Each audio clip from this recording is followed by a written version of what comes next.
Shqipëria po synon të shtrijë përdorimin e inteligjencës artificiale edhe në proceset zgjedhore. Pas projektit pilot në Bashkinë e Pelenës, kryekomisioni i ri Lirian Celibashi deklaroi se teknologjia e re ka dhënë rezultate pozitive dhe se mund të përdoret gjërësisht në zgjedhjet e ardhshme për të numëruar votat. Vlerësojmë që në të ardhmen arritja e saktësisë 100% në numërimin dhe vlerësimin e fletëve të votimit nëpërmjet përdorimit të inteligjencës artificiale do të varet nga ndërtimi disa protokolleve teknike, të cilat do duhet të respektohen nga komisionerët dhe numëruesit gjatë kryerjes së procedurave të numërimit dhe vlerësimit të fletëve të votimit.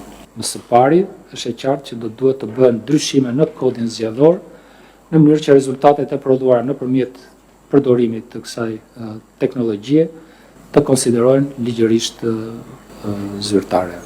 Ndërkohë, pas zgjedhjeve të pjesshme të 9 nëntorit, ku votuan 5 bashki të vendit, Vlorë, Berat, Tepelen, Cerrik dhe Mat, Celibashi theksoi se pjesëmarrja e ulët në 20% nuk cënon legitimitetin e kryebashkiakëve të rinj të gjithë nga radhët e Partisë Socialiste.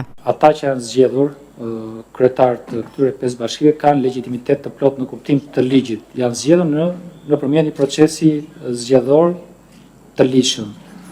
Dhe rezultati është legjitim. Në një kohë kur qeveria po promovon përdorimin e inteligjencës artificiale edhe në administrat përmes platformës Diella, ideja për automatizimin e numërimit të votave shihet si hap i radhës në modernizimin e institucioneve publike.